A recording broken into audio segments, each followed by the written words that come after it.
मित्रांनो, महापालिका निवडणुकीत काय धमाल सुरू आहे बघा।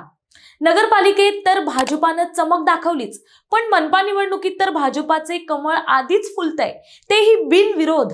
मतदानापूर्वीच कल्याण डोंबिवलीत भाजपाने विजयाचा शुभारंभ केलाय।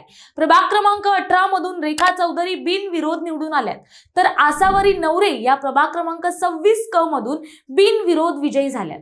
त्याचबरोबर प्रभाग क्रमांक 26 ब मधून भाजपाच्या रंजना पेंडकर याही बिनविरोध निवडून आल्यात। कल्याण डोंबिवलीत 122 जागांवर मतदान होणार आहे, त्यापैकी 65 जागा भाजपा तर 57 जागा शिवसेना लढवत आहे। विजयी उमेदवारांचं मुख्यमंत्री देवेंद्र फडणवीस आणि भाजपा प्रदेशाध्यक्ष रवींद्र चव्हाण यांनी अभिनंदन केलंय। मुंबईतही भाजपाच्या उमेदवार जिग्ना शहा या बिनविरोध निवडून आल्या आहेत।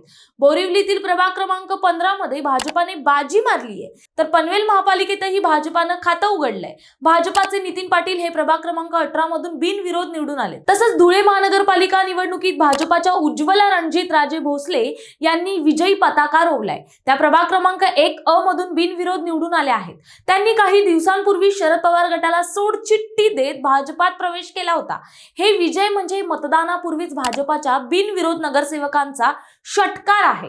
मतदानापूर्वी जिंकून येणं ही भाजपाची ताकद दाखवते। या 6 जणांच्या विजयामुळे भाजपाच्या अन्य उमेदवारांचाही आत्मविश्वास वाढलाय। हा विजय राजकीय ट्रेंड बदलू शकतो। भाजपाची पक्षाची रणनीती यशस्वी ठरते आणि मुख्यमंत्री देवेंद्र फडणवीस यांचा दृष्टिकोनही महत्त्वाचा ठरतोय।